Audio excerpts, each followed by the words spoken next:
السلام عليكم ورحمة الله وبركاته. dhageystayaal ku soo dhawaada radio olgada iyo khudbad cajiib ah oo hogaamiyihii wadaniga ahaa Rabbi ha u naxariistay Maxamed Siyaad Barre ummadda Soomaaliyeed u jeediyay sanadku markuu ahaa 1970 khudbadaas oo ahayd mid uu jaalasiyaad ummadda Soomaaliyeed uga sii digayay dhibaatada iyo dibandaabyooyinka uu gumaystaha Soomaaliya la damacsan yahay ayaa noqotay mid qof kasta oo dhageystaba si gaar ah u taabanaysa ayada oo dhanka kalena ay la yaab tahay in ay khudbadu xambaarsan tahay digniin iyo fariin ku wajahnayd in aanay Soomaaliya ku dhicin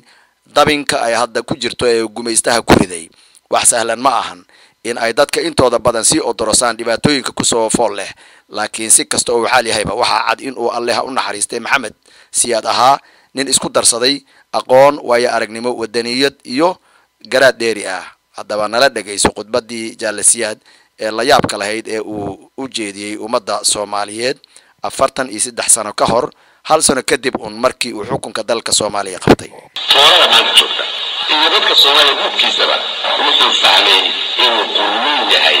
gumaysigu qaran kaliya oo meel ka usha xornimo laga yiraahdo gumaysigu wuxuu ku fadhiyaa dhaqaalaha wuxuu ku fadhiyaa madaadiinta markii laga dilo wuxuu ku fadhiyaa markii qoomiyada laga dilo wuxuu ku fadhiyaa markii mandinga suuqa dhibo la isku kaatiro kuwa kaynta xiran oo indhahooda iyo maskaxdooda ay ka daboolan tahay nalka weyn ama nuurka weyn oo ifaya oo Soomaaliya oo ifaya oo xiriirkiisa dhaqaalihiisa iyo gurmadda gaarsiinaya kuwa ka maskaxdooda iyo qulubtooda iyo indhahooda ay ka badan yihiin oo waxa xuquuqooda ka arkaya kuwaas waa jooga isticmaalna lacagtiisa badneed waaya muamalaadkiisa weyna waaya weelka adduunka isku haya waa muuqata waxaan ka digaa Soomaaliya أنا أقول لك أنا كل مرة أنا أين دفعت كم أنا وهذا الريفولوشن أنا بدك أعمل فورسز كا وهذه كتبان قاعدين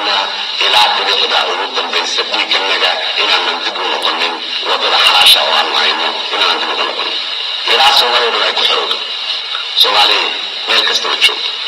وحنقول سوتشينا هي هردني لين الثاني أنك توصل أين توصل نوشنا نبغى مدينة وحقصنا يوبخلين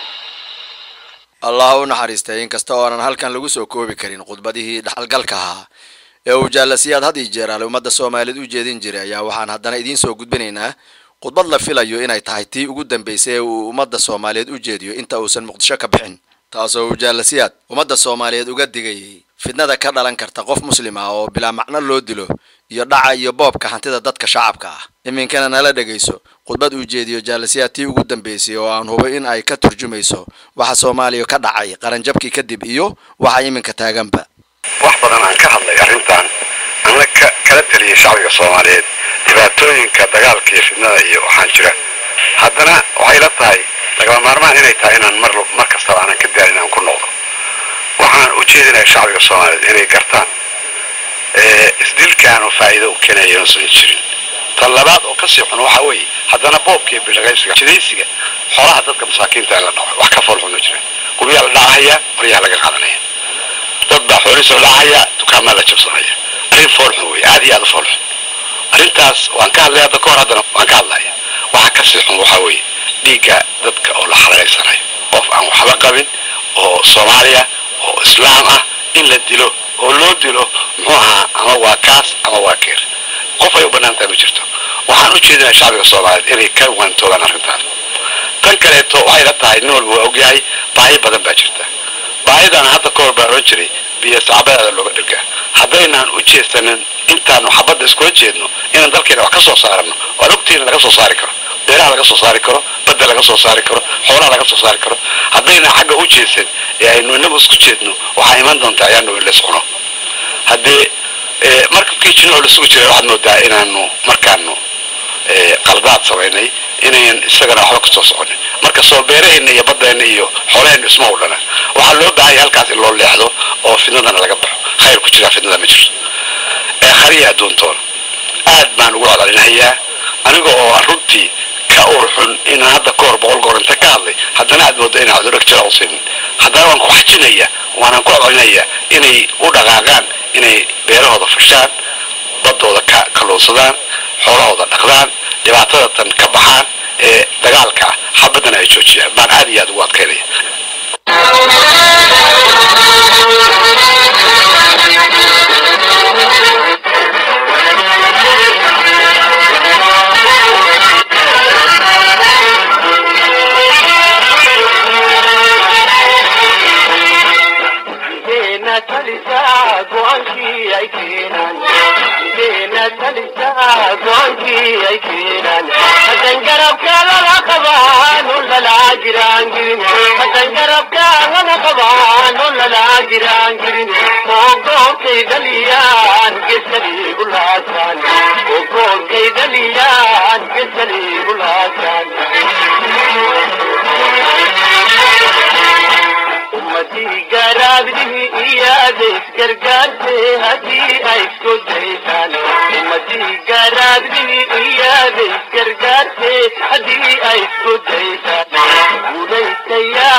Thank you.